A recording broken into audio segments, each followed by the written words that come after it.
connecté. Donc, bonjour à tous. Bienvenue à cette rencontre qui donne la parole aux étudiants chercheurs. Mon nom est Caroline, donc je vais être la personne qui finalement fait la gestion du Zoom et du chat à l'arrière pendant ce temps. Sachez que la rencontre, elle est enregistrée, mais c'est vraiment au niveau de la présentation qu'il y a un enregistrement. Ne vous inquiétez pas, vos caméras ne sont pas enregistrées actuellement. C'est vraiment juste ce qui est présenté qui est enregistré. Et à la période de questions qui va être à la toute fin, on va arrêter l'enregistrement pour garder la confidentialité naturellement. C'est uniquement la rencontre, la présentation de l'étudiant qui va être enregistrée. Si vous avez des questions pendant la présentation, vous pouvez les inscrire directement dans le chat. Elles ne seront pas posées à même la présentation. On va le faire à la fin quand même, mais ça évite d'oublier le tout. OK. Donc, aujourd'hui, notre étudiant, c'est M. Carlos Gévert Montoro, en espérant que je ne vous ai pas débaptisé, qui est diplômé du Collège chiropratique de Californie et qui termine actuellement sa dernière année de son doctorat et collabore activement au sein du comité de communication de la Société canadienne de la douleur et qui vient nous faire une présentation, comme vous voyez aujourd'hui, la douleur chronique, une question centrale. Donc, je vais laisser la parole et comme je vous dis, moi, je reste en arrière-plan. Si vous avez quoi que ce soit dans le chat, vous pouvez m'écrire, je suis là. Bonne présentation. Merci beaucoup, Caroline. Et merci beaucoup à tous et à toutes pour être venus aujourd'hui. Je tiens à remercier aussi, bien sûr, le Réseau québécois de recherche en douleur et bien sûr l'Association québécoise de la douleur chronique pour cette invitation. Ça me fait vraiment plaisir de pouvoir vous parler aujourd'hui et c'est vraiment une bonne opportunité. Je m'appelle Carlos, comme Caroline a dit, je suis en train de terminer en espérant que ce soit dans les prochains mois mon doctorat en sciences biomédicales à Trois-Rivières. C'est un programme joint avec l'Université de Montréal. Et bon, en spécialisation en neurophysiologie de la douleur et en fait relié à des thérapies manuelles parce que moi, à la base, comme Caroline l'a dit, je suis chiropraticien. J'ai travaillé pas mal d'années, ça fait 20 ans cette année en fait, et j'ai décidé un peu tard d'aller suivre les voies de la recherche pour essayer d'expliquer un peu mieux ce que je voyais dans la clinique avec mes patients.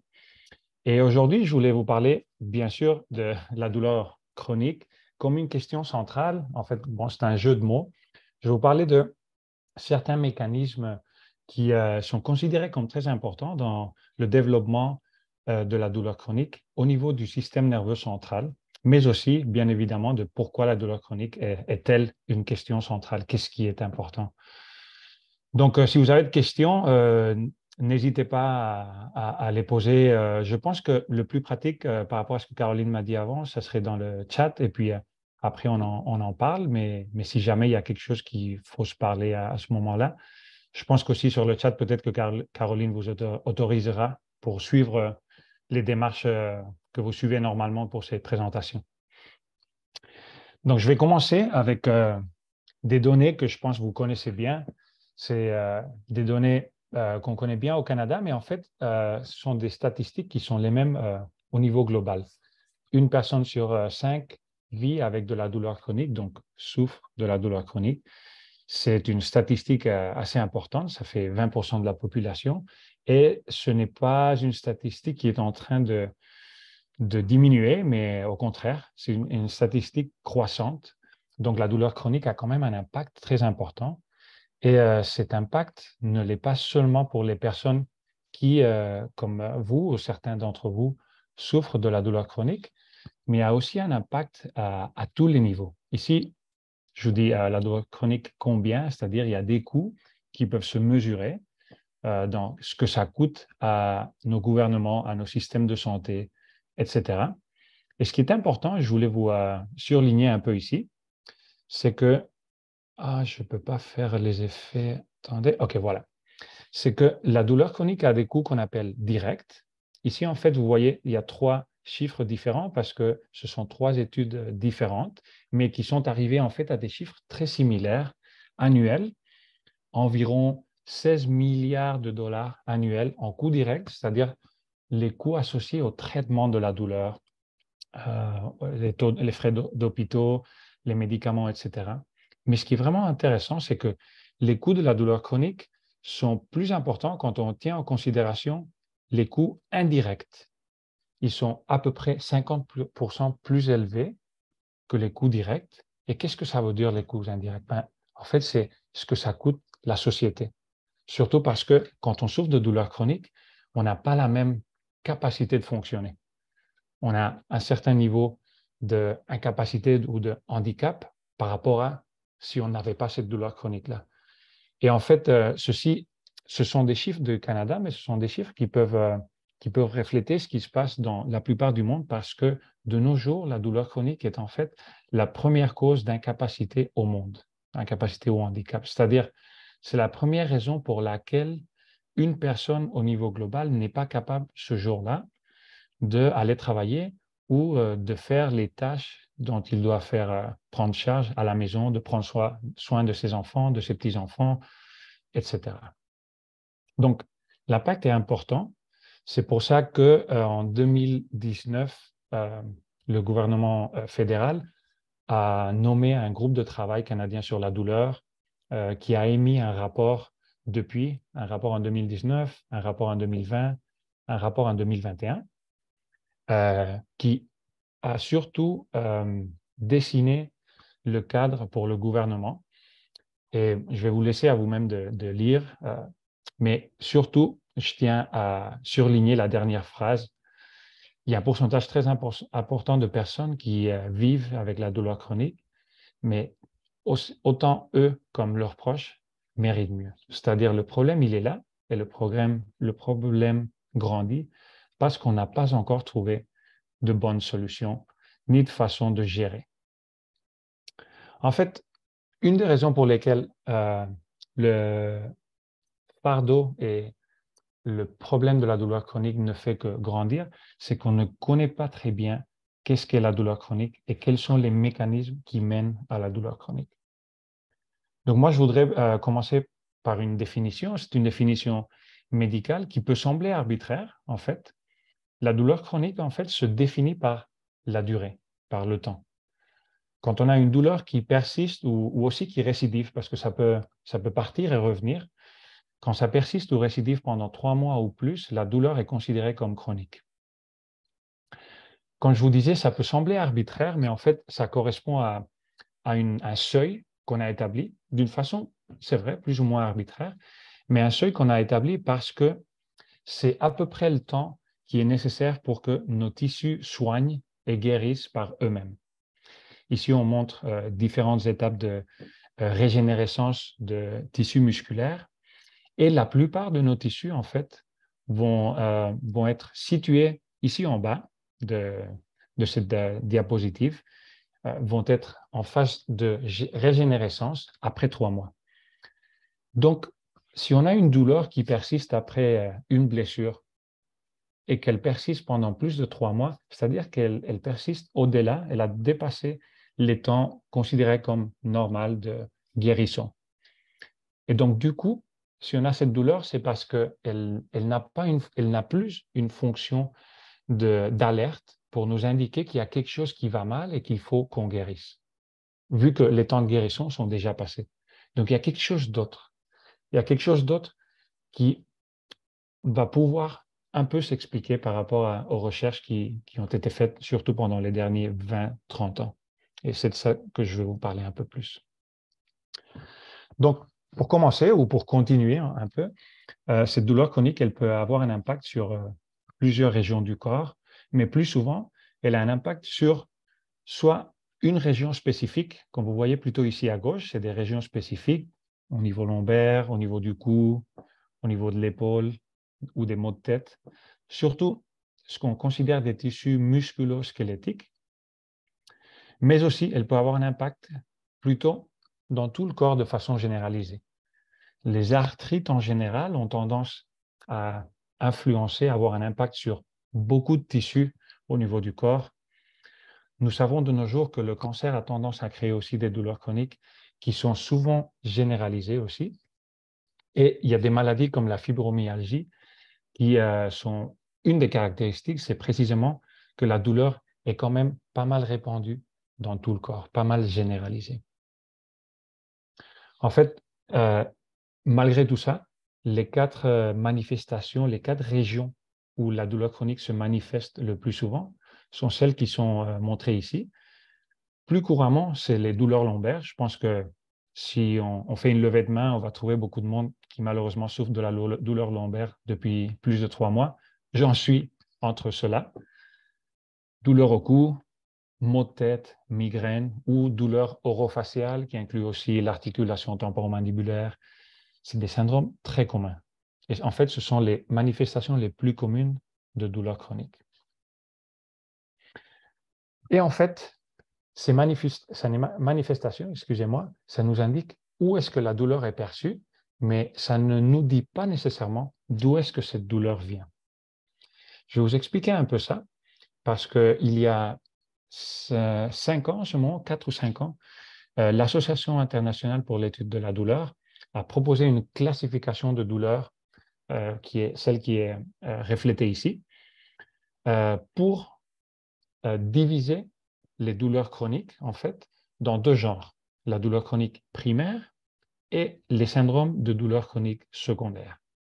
Qu'est-ce que ça veut dire? Une douleur chronique secondaire apparaît quand la douleur est la conséquence d'une pathologie ailleurs. Par exemple, la douleur reliée au cancer, c'est une douleur qui est provoquée par le cancer ou le traitement du cancer.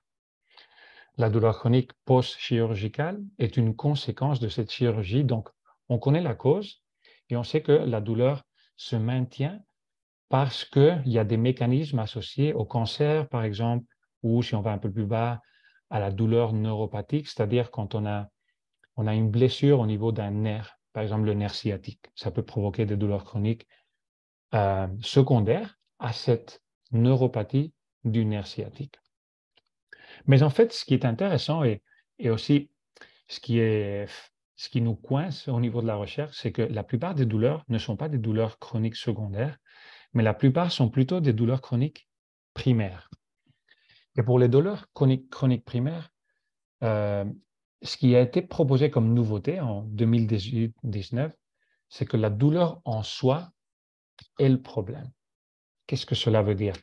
En fait, la douleur ne serait pas une manifestation ou un symptôme d'une autre maladie, mais il y aurait une dérégulation, un dérèglement, un déséquilibre dans notre système de transmission et perception de la douleur qui serait responsable de cette douleur chronique.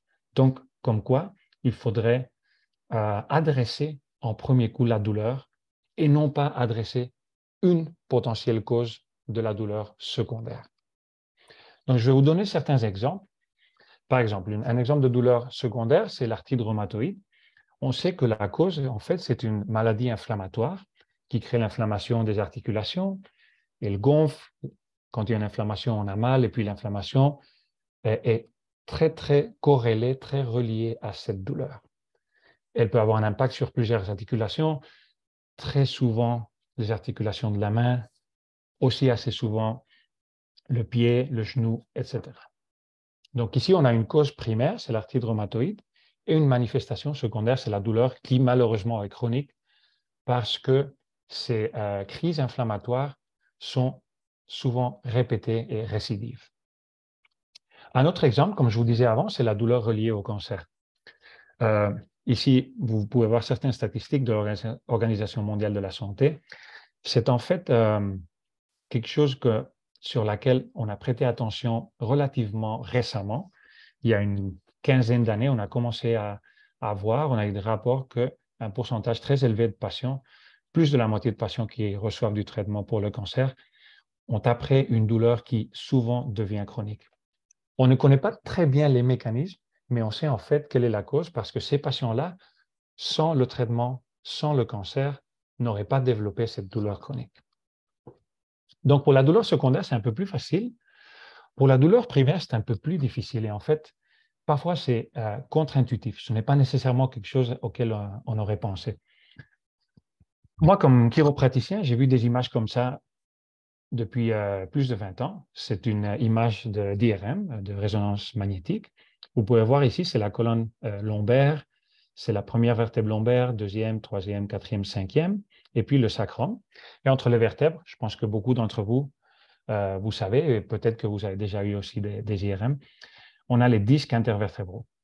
Puis les disques, ils sont tous blancs, sauf celui-ci qui est un peu plus foncé et qui dépasse dans ce qu'on appelle le canal médulaire, le canal spinal.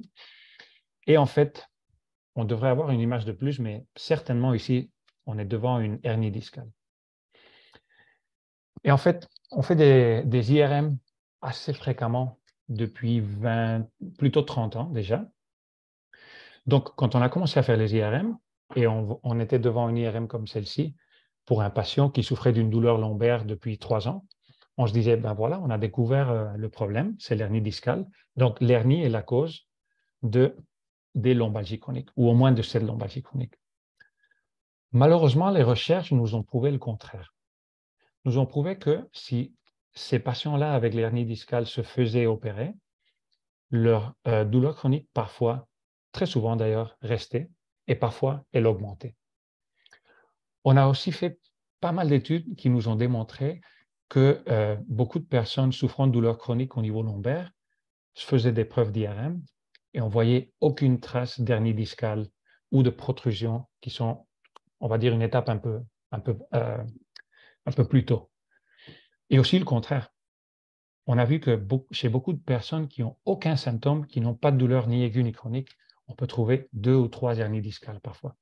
D'ailleurs, après la quarantaine, c'est très courant de trouver des changements dégénératifs, des protrusions discales, des hernies discales même, chez au moins 25% de la population sans symptômes.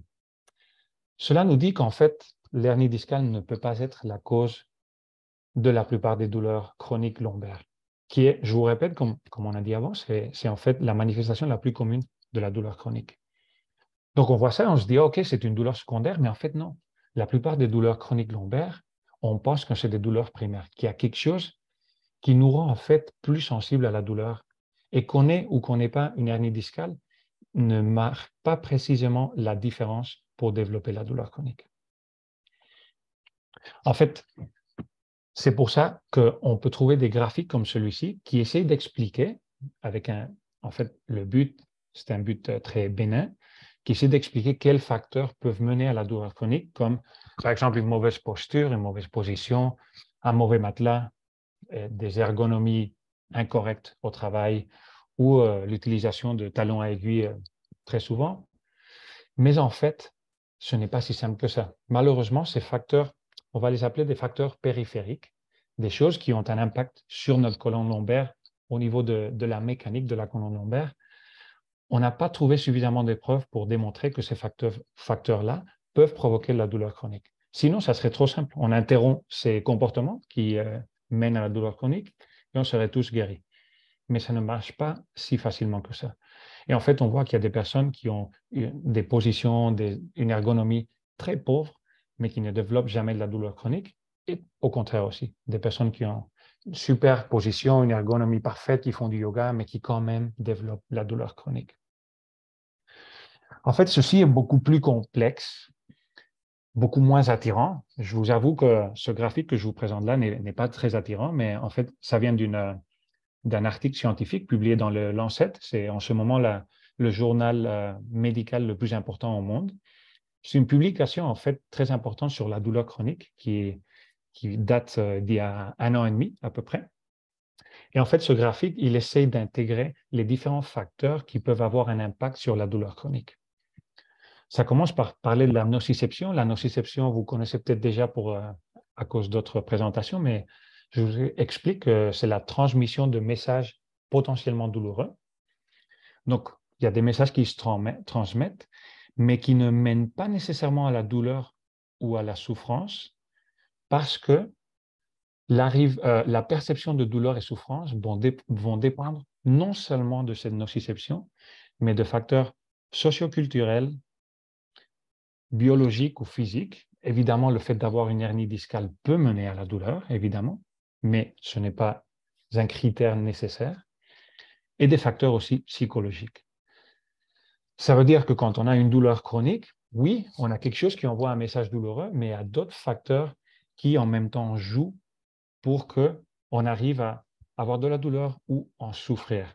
Ce n'est pas la même chose parce qu'entre douleur et souffrance, en fait, on voit qu'il y a une différence, surtout au niveau de l'impact émotionnel. Bon, on va parler un tout petit peu de ça, mais ça devient aussi plus complexe. En fait, je vais vous donner un autre exemple.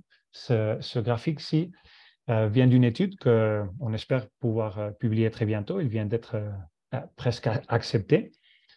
C'est une étude qu'on a fait en Espagne. Moi, je suis à la base et on a fait une étude chez des patients de chiropratique, de chiropraticiens. Pendant la COVID, pendant qu'ils étaient au confinement, on voulait savoir comment se développait leur douleur pendant le confinement qu'on a eu en Espagne et quels facteurs avaient une influence sur cette douleur. Quand on parlait de facteurs, on a regardé presque exclusivement des facteurs psychosociaux, c'est-à-dire s'ils habitaient seuls, par exemple, s'ils avaient perdu leur travail, quelles étaient leurs émotions pendant la COVID. Et on a divisé notre groupe de à peu près 700 personnes qui avaient de la douleur aiguë et chronique, surtout au niveau du dos, pas seulement, mais surtout. Et on a étudié l'interaction entre les différentes variables. Donc, ce que vous voyez ici, chaque bulle avec un chiffre, ça représente une variable, surtout des variables, comme je vous dis, psychosociales, et des variables associées ou reliées à la douleur. Et les lignes représentent des interactions entre ces variables. Si les lignes sont plus grosses, ça représente des interactions plus importantes. Si elles sont plus minces, c'est des interactions plus superficielles. Et je vous montre cette figure parce qu'en fait, je pense qu'elle est très représentative de différences entre des personnes qui souffrent d'une douleur récente, aiguë, où il y a quelques interactions avec ces variables psychosociales, et des personnes qui souffrent d'une douleur chronique, où vous pouvez voir vraiment, il y a un réseau très complexe d'interactions entre des variables qui sont reliées à est-ce que j'ai perdu mon travail, est-ce que j'ai peur à cause de la COVID, est-ce que ça m'empêche de faire certaines tâches. Donc tout ça interagit au niveau de notre système nerveux et c'est en fait de ça, de ce que je vais vous parler un peu plus tard, surtout du système nerveux, pas tellement de l'aspect psychosocial. Donc, on a toutes ces informations, mais quand on se pose la question, comment est-ce qu'une douleur chronique apparaît, comment est-ce qu'elle se développe, la réponse est simple. En fait, on ne sait pas. On connaît certains facteurs, on connaît certaines interactions, on connaît des différences. Qu'est-ce qui se passe quand la douleur est chronique comparé à ce qui se passe quand la douleur est aiguë? Mais comment se développe la douleur chronique? On n'a pas encore de réponse. Mais une des clés pour bien comprendre tout ça, sinon peut-être la clé principale pour comprendre tout ça, c'est le système nerveux. Donc, je vous propose cette figure. Et cette figure, en fait, représente le système nerveux divisé en deux. En bleu, vous pouvez voir ce qu'on appelle les nerfs périphériques ou le système nerveux périphérique. Le système nerveux périphérique commence par des terminaisons nerveuses qui sont dans toutes les parties, presque toutes les parties de notre corps. C'est des terminaisons qui vont s'activer quand il y a quelque chose qui peut endommager une partie de notre corps. Et le message est transmis par le système nerveux périphérique jusqu'au système nerveux central. Et c'est là où, en fait, on a une perception de douleur. C'est-à-dire, cette transmission initiale ne mène pas à la douleur, mais une fois que cette transmission arrive au système nerveux central et que ce message arrive au cerveau, c'est là où on perçoit la douleur. Ce qui est dessiné ici en orange, orange plus clair, jaune et blanc, ça représente ce qu'on appelle le système nerveux central. Donc, il y a plusieurs parties, la moelle épinière, puis le cerveau, avec différentes parties incluses dans le cerveau. Et pourquoi est-ce que c'est important? Ben, en fait, ce n'est pas moi qui le dis, mais déjà, il y a presque 400 ans, Descartes nous avait proposé un modèle très similaire. Dans ce modèle, lui, il avait dessiné, en fait, c'est un dessin originel de Descartes qui est très souvent utilisé pour des conférences de recherche en douleur, que quand on touche, ou on touche, pas seulement on touche, non, mais notre corps est en contact avec quelque chose qui peut nous faire mal, par exemple la chaleur, le feu. Il y a un message qui est transmis par des nerfs, puis la moelle épinière, et que quand ça arrive au cerveau, c'est là où on perçoit la douleur, pas avant. Il n'avait pas tort. Évidemment, les connaissances sont beaucoup développées depuis, mais il n'avait pas tort. Et une des choses qu'on sait depuis à peu près, c'est 70 ans déjà, depuis que deux chercheurs à McGill ont développé une théorie, c'est que quand ces messages sont transmis, notre système nerveux a la capacité de moduler, de régler ces messages pour, d'un côté, les amplifier s'il veut nous protéger. Ben, si on perçoit une douleur plus grande, on va avoir une tendance plus grande à se protéger de quelque chose qui peut nous faire mal. Ou au contraire, si en fait le message n'est pas perçu comme très important par rapport à d'autres choses qui ont plus d'importance, il peut aussi atténuer le message. Donc on a ces deux options et notre système nerveux joue constamment avec ces deux options. En général, ce qu'on voit chez des personnes qui ont de la douleur chronique, c'est que le message est plutôt amplifié, qui a ce qu'on appelle une sensibilisation, sensitization en anglais, qui peut avoir lieu à trois endroits. Soit au niveau périphérique, c'est-à-dire dans ces terminaisons nerveuses dont je vous parlais avant, soit au niveau central. Et au niveau central, on parle souvent de la moelle épinière, je vais vous expliquer un tout petit peu ça, ou même au niveau du cortex cérébral. Mais ce qui est important, c'est que vous compreniez que notre système nerveux, il a la capacité, comme si on avait accès à un bouton de réglage du volume, il a la capacité d'augmenter ou de diminuer ce message s'il pense que ce qui est arrivé représente un danger potentiel ou au contraire, s'il pense que le danger n'est pas si important que ça. Et évidemment, ce qu'on voit chez des personnes qui souffrent de douleurs chroniques, c'est que le message est amplifié. Et pourquoi est-ce que ça arrive? Ben pour ça, je vais vous faire une autre analogie. C'est une analogie qui s'utilise très souvent pour la douleur. Je suis certain que vous en avez entendu parler. C'est que la douleur fonctionne d'une façon comme un détecteur de fumée, à peu près. Donc, je vais essayer de vous expliquer la double analogie, on va dire.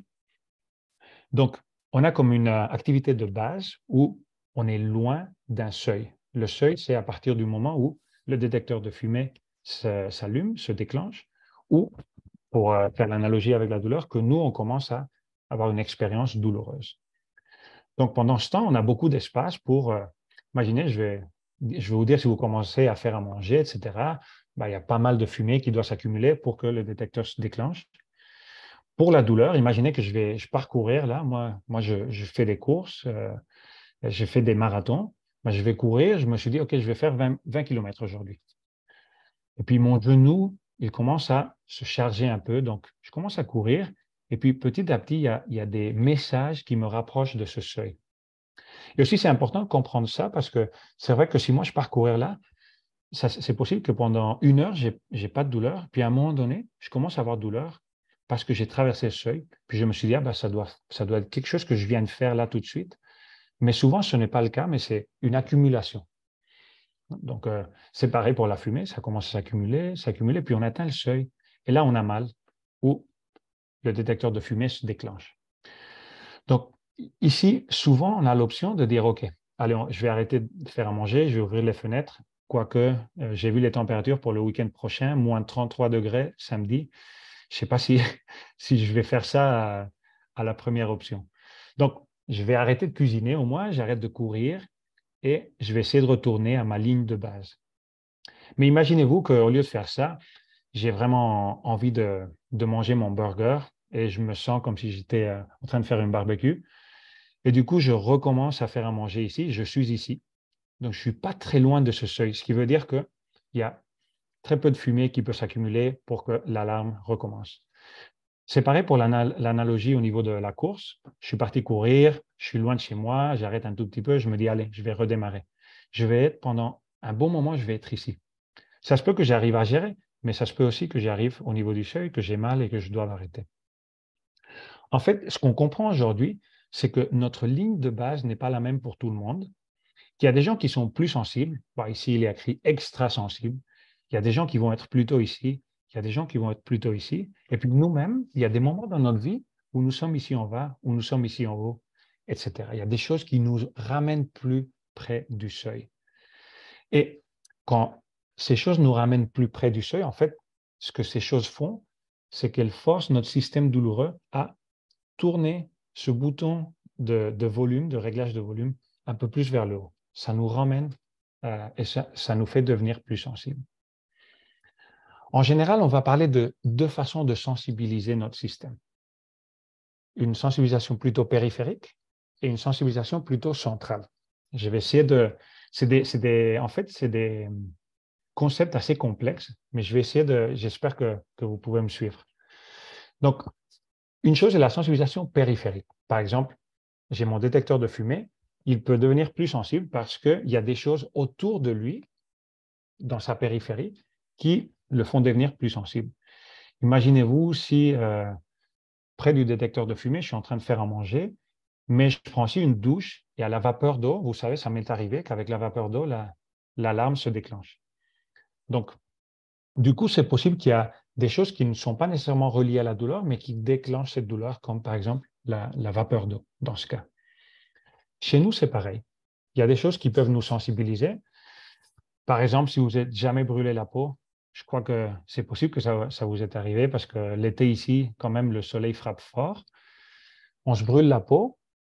Puis après ça, on sait que toute stimulation de la peau, même si c'est une stimulation complètement qui n'est pas du tout dangereuse, on se touche la peau, on se caresse, on va sous la douche, toute température, toute pression, même caresse sur la peau, va nous créer une sensation douloureuse. Et en fait, ceci arrive parce que au niveau périphérique, pas au niveau central, notre peau s'est sensibilisée. Et ceci arrive quand on a de l'inflammation. En fait, la sensibilisation périphérique est très reliée à l'inflammation. Qu'est-ce qui arrive quand on a une inflammation? Ben, en premier cas, il y a plus de sang qui passe vers la région inflammée. Il y a une formation d'œdème ou gonflement. Ben, on se cogne la tête, par exemple, et la région gonfle. Elle devient un peu rouge. Elle devient aussi plus chaude. Ça se réchauffe parce qu'il y a plus de sang qui passe. Et ça devient douloureux. Pas seulement ça devient douloureux, mais aussi toute stimulation de cette région est plus sensible. Si on a un gonflement au niveau de la tête parce qu'on s'est frappé contre un mur et qu'après, ben, on se passe les doigts pour se peigner un peu, ça risque de faire mal. On devient hypersensible. En fait, ce qui est arrivé, c'est qu'on est devenu un peu plus proche de ce seuil. Mais ce qui est important, c'est que cette hypersensibilité est locale. C'est-à-dire, là où on a l'inflammation, on devient plus sensible, pas ailleurs. Cette inflammation peut être locale dans une articulation seulement. Les personnes qui ont de l'arthrite, souvent, ils ont des articulations des doigts qui, de façon isolée, s'inflamment. Mais parfois, ça peut avoir un impact sur plusieurs articulations. Mais ce qui est important, c'est que toutes ces caractéristiques de l'inflammation vont rester locales à l'endroit où l'inflammation a lieu. Donc ça, c'est ce qu'on appelle la sensibilisation périphérique. Mais un autre genre de sensibilisation qu'on appelle la sensibilisation centrale. Et cette sensibilisation centrale a lieu quand il y a quelque chose qui ne marche pas dans les circuits de notre détecteur d'alarme. Qui ne marche pas, ce n'est pas correct, excusez-moi. Quand il y a quelque chose qui se sensibilise, en fait, parce que c'est un phénomène physiologique, ça peut nous arriver même quand on est en pleine santé, on n'a aucune douleur chronique, mais ça a à voir avec les circuits internes de notre système d'alarme. C'est comme si on pouvait aller dans l'alarme et on pouvait régler pour que ce devienne plus sensible et pour qu'avec une concentration plus basse de vapeur, de fumée, la douleur se déclenche ou l'alarme se déclenche. En fait, ce système central d'alarme chez nous, c'est la moelle épinière et le cerveau. Et la sensibilisation centrale, c'est un phénomène qui a été étudié pendant les dernières 40 ans et qu'on peut expliquer plus ou moins comme un phénomène physiologique et qu'on sait qu'il est très relié aussi au développement de la douleur chronique. Donc, je vais vous expliquer un peu comment est-ce que ça marche ou comment est-ce qu'on pense que ça marche jusqu'à présent. Imaginez-vous que vous avez une blessure qui ne guérit pas. Par exemple, vous vous êtes fait mal au dos par un mouvement dans votre travail et vous continuez à faire le même mouvement parce que vous devez le faire. Donc, ça vous fait mal, mais vous n'avez pas le choix. Donc, ce qui se passe en ce moment, c'est que les messages douloureux, ils sont continus. Ils se répètent constamment et ces messages douloureux atteignent le système nerveux central, surtout au niveau de la moelle épinière. Au niveau de la moelle épinière, ces messages douloureux, en fait, sont amplifiés. Il y a un phénomène qu'on appelle la sommation. C'est comme si on additionnait à chaque fois qu'il y a un nouveau message douloureux, il n'est pas comme le précédent. Il va être un peu plus intense que le précédent. Donc, cette sommation fait que, en fait, on perçoit la douleur comme plus intense, mais aussi pendant plus de temps. En plus de ça, quand on répète un message d'une façon très, très constante, très, très répétée, imaginez-vous que je vous dis un numéro de téléphone là et on le répète 50 fois. Ben, c'est très probable que vous allez apprendre, vous allez mémoriser ce numéro de téléphone, vous allez l'apprendre par cœur. Mais en fait, des messages comme la douleur agissent d'une façon très similaire. Quand on répète un message douloureux, on crée ce qu'on appelle une plasticité neuronale qui a été pas mal recherchée au niveau de la moelle épinière. Et cette plasticité, c'est équivalent à une mémoire. On apprend cette douleur, ce qui veut dire que des stimulus qui vont nous rappeler à cette douleur vont nous sensibiliser très rapidement et vont peut-être nous faire percevoir de la douleur plus facilement qu'avant. Tout ça, c'est ce qu'on appelle la sensibilisation centrale. C'est beaucoup plus complexe que ça. Je veux juste vous expliquer un des phénomènes qui est quand même pas mal étudié dans les recherches en douleur. C'est ce qu'on appelle la sommation de la douleur. Comme je vous disais avant, la douleur se rajoute. Donc ici, ce graphique montre une expérience qui est très courante. On utilise des stimulations électriques, un stimulus, comme vous voyez ici. Le stimulus, on le fait une fois, on arrête, on le refait, on arrête, on le refait, on arrête. Donc il y a une certaine fréquence. Quand on fait ce stimulus, ici, c'est la réponse du patient, de la personne qui n'a pas de douleur et qui a de la douleur chronique. La réponse, c'est-à-dire quelle intensité on perçoit de douleur. Donc, avec le premier stimulus, on perçoit une douleur X, puis après, on redescend. Mais avec le suivant stimulus, en fait, ce qu'on voit, c'est qu'on perçoit une douleur qui est un peu plus élevée que la précédente. À la troisième fois, elle est encore un peu plus élevée. À la quatrième fois, elle est encore un peu plus élevée. En fait, ceci est physiologique totalement. Si moi, je commence à me faire mal comme ça, avec une fréquence déterminée, il y a un moment donné où ça va me faire de plus en plus mal. C'est une façon que notre cerveau a de dire, allez, arrête de faire ça. Arrête de faire cette stupidité, tu vas finir par te faire vraiment mal. C'est ce qu'on appelle la sommation temporelle. Mais en fait, ce qui arrive, c'est que chez des personnes qui ont de la douleur chronique, on voit que cette sommation temporelle, vous voyez que le rouge est un peu plus élevé que le bleu, et qu'en fait, le deuxième message, le deuxième rouge est un peu plus élevé, encore un peu plus élevé. C'est comme si cette sommation temporelle était plus sensible. Mais qu'aussi, une fois qu'on arrête, là, il n'y a plus de stimulus, on arrête l'électricité, et ça prend plus longtemps pour revenir à la ligne de base. Donc, ceci peut expliquer certains des mécanismes de douleur chronique, pas tous, mais c'est des changements qu'on voit surtout, comme je vous disais, dans la moelle épinière. Donc, c'est comme si notre système nerveux central, quand on a de la douleur chronique, il est devenu plus sensible à certaines stimulations.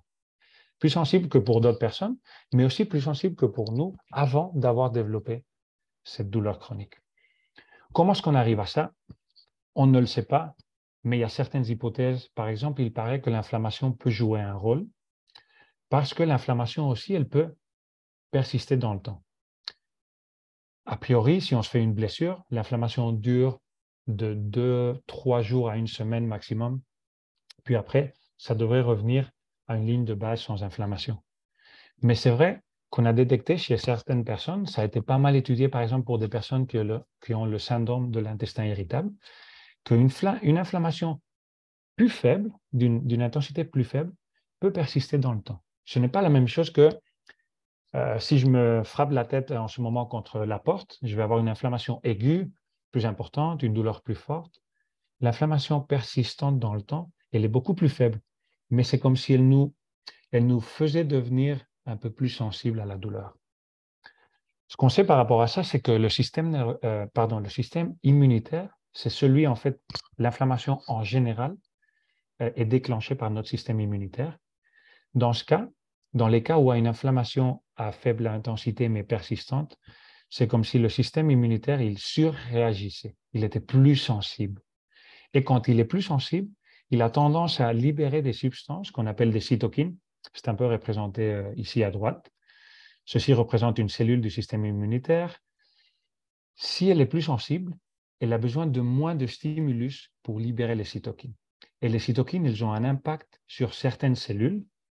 Ce qu'on a vu sur pas mal d'expériences, c'est que nos cellules du système nerveux central, surtout ça a été étudié chez les animaux, mais on pense que ça peut avoir lieu chez l'humain aussi, elles seraient sensibilisées davantage par la libération de cytokines au niveau du système nerveux. Donc, c'est que, OK, l'inflammation continue, pas top, mais en plus, le fait que l'inflammation continue, ça a un impact sur nos cellules du système nerveux central de façon qu'elles deviennent davantage plus sensibles. C'est un peu un cercle vicieux. Donc, l'inflammation joue aussi un rôle.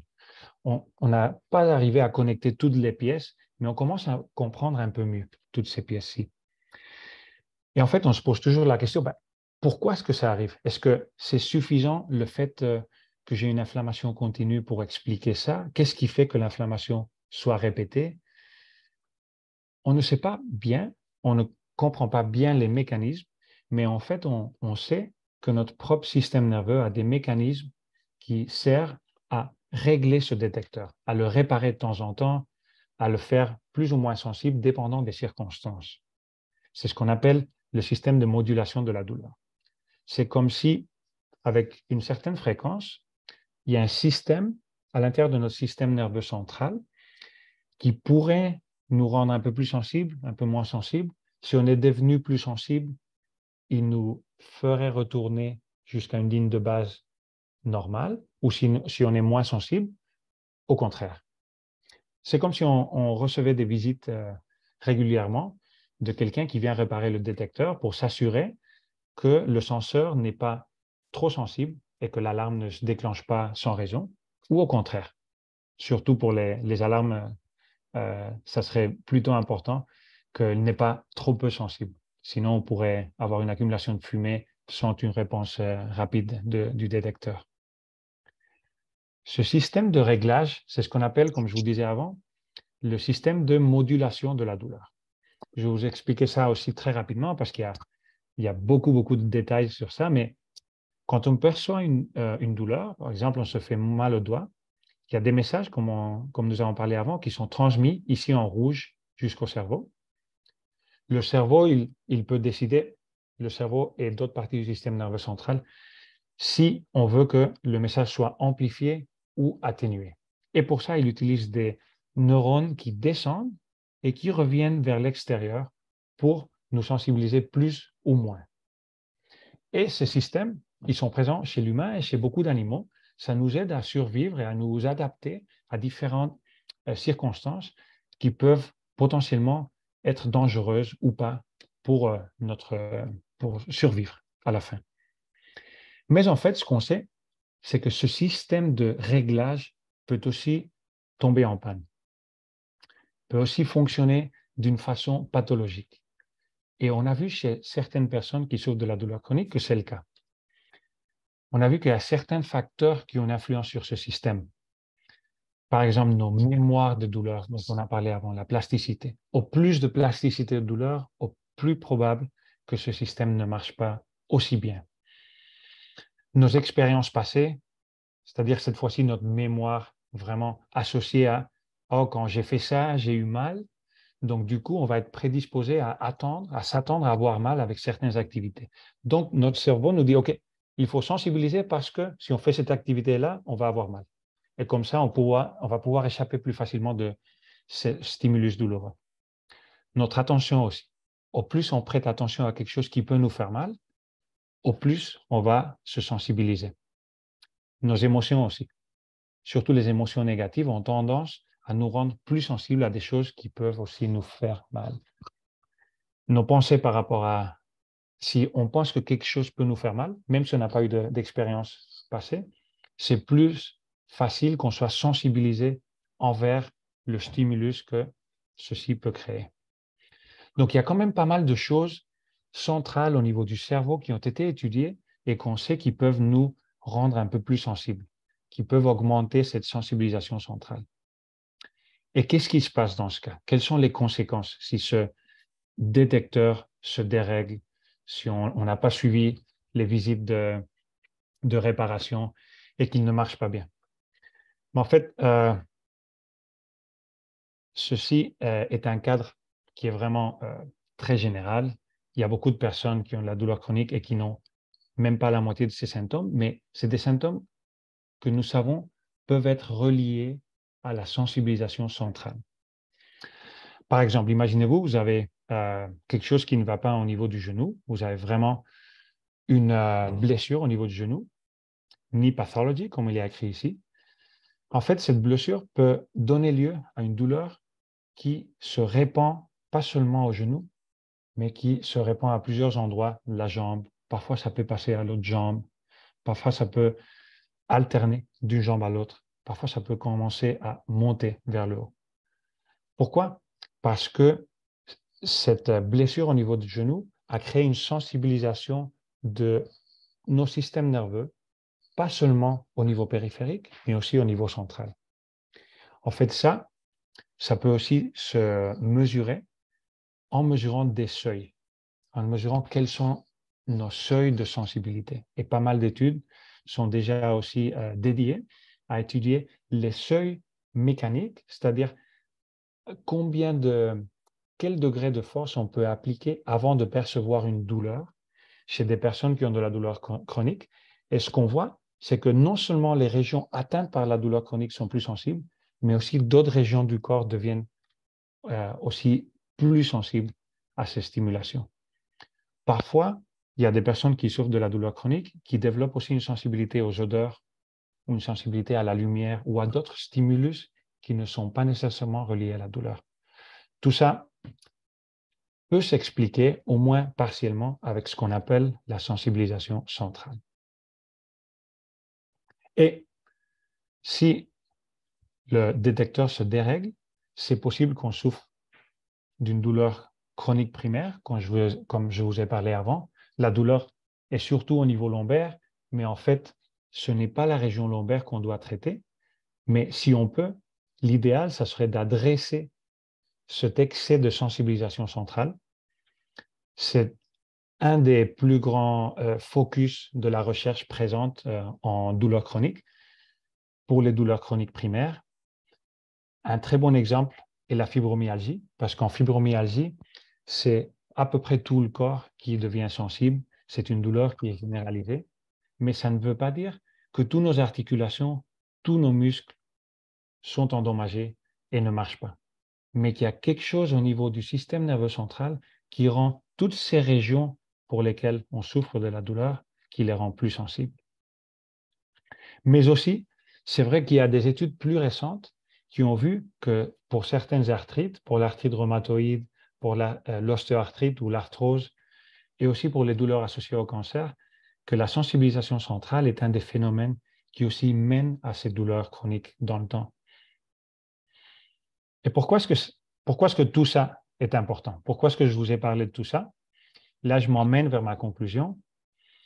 En fait, on sait que ces mécanismes centraux peuvent jouer un rôle très important dans beaucoup de syndromes de douleurs chroniques, incluant des douleurs chroniques primaires et secondaires.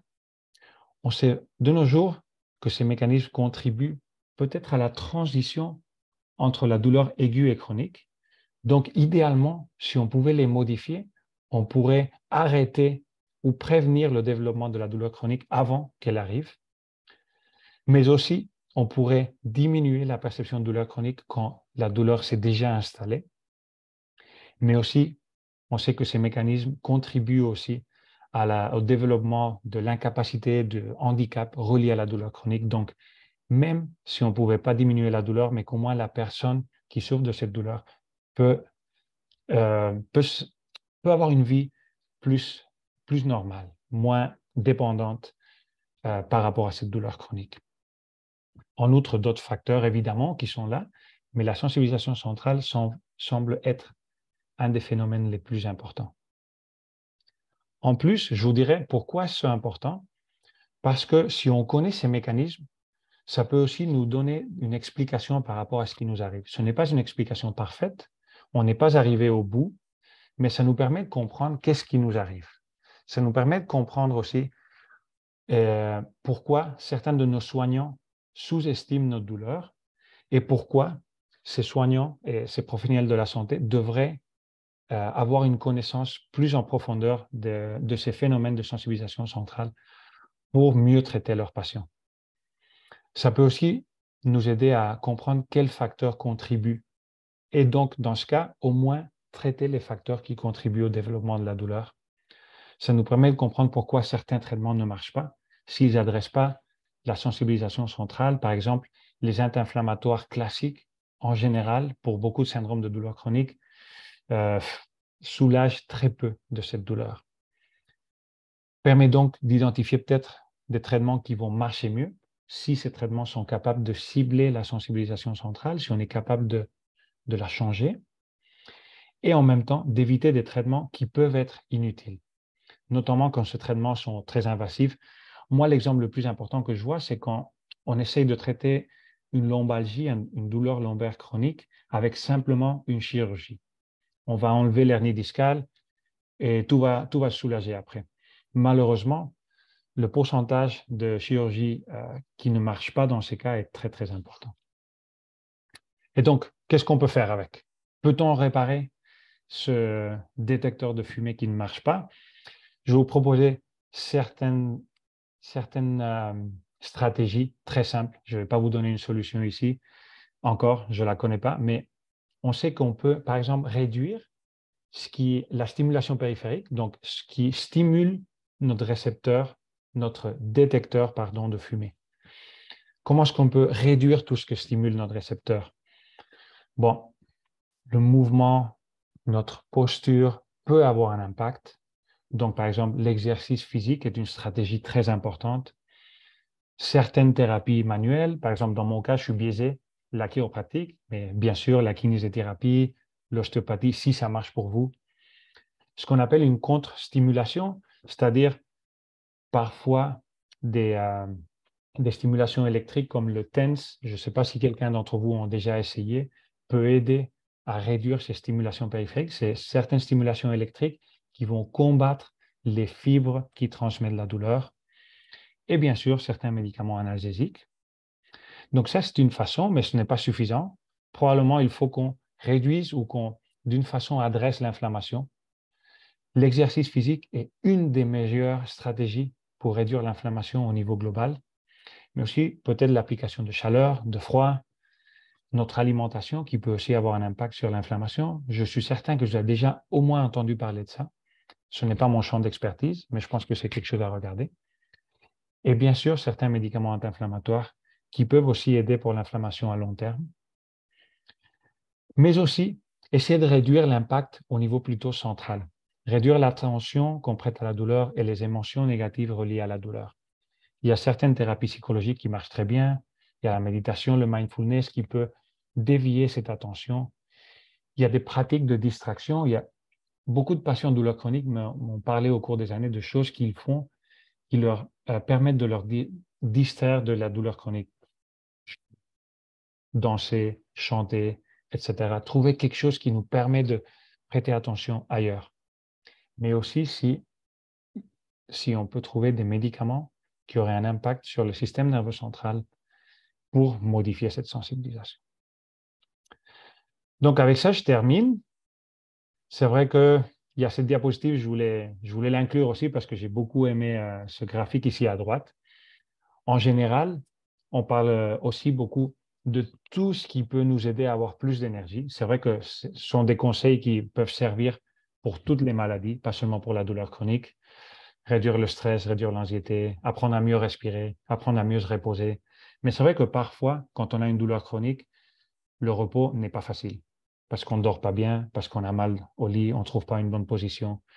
Donc, je ne veux pas trop me centrer sur ça, mais savoir que tout ce qui peut nous mener à avoir plus d'énergie peut aussi influer notre douleur chronique et notre sensibilisation centrale. Donc, j'ai pour vous 3 questions pour voir si vous avez un peu suivi ce que je vous ai raconté. Si ça ne vous dérange pas d'écrire sur le chat quelle est la réponse que vous pensez la correcte. Donc, quelle proportion de la population globale souffre-t-elle de douleurs chroniques? Si vous pouvez écrire sur le chat votre réponse A, B, C ou D, et après on verra bien. Pas après parce que je vais vous donner la réponse tout de suite pour passer au suivant. Merci, je vois déjà qu'il y a quelques réponses. Super. OK, je pense que ce n'est pas trop difficile. Laquelle des affirmations suivantes est correcte? La sensibilisation centrale est un phénomène qui nous rend plus sensibles aux émotions. Ou B, les émotions n'ont aucune influence sur la douleur. La plupart des douleurs chroniques sont provoquées par des hernies discales. les douleurs au dos sont la présentation la plus fréquente de douleurs chroniques. Donc, qu'est-ce que vous pensez? Quelle est la bonne réponse? Je vais aussi passer plus ou moins rapidement. Je pense que vous saviez aussi, pas trop difficile. Et la dernière, il y a plusieurs réponses qui sont correctes selon les recherches les plus récentes que je vous ai présentées, lesquelles de suivantes options peuvent avoir une influence sur la douleur chronique. Excusez mon français. Donc, écrivez une ou plusieurs solutions ici, si vous voulez. Je vous remercie et pour vous remercier, je dois vous donner quand même les solutions. Toutes sont correctes. Je vous remercie et je remercie aussi, bien sûr, mes directeurs de recherche et Zoa Deldar, qui est ma femme, ma conjointe, mais aussi une inspiration au niveau de la recherche. Merci beaucoup. Est-ce que je peux répondre à des questions? Je pense que c'est peut-être mieux d'arrêter le partage d'écran. Oui. Une fois que vous avez arrêté le partage, je vais arrêter l'enregistrement.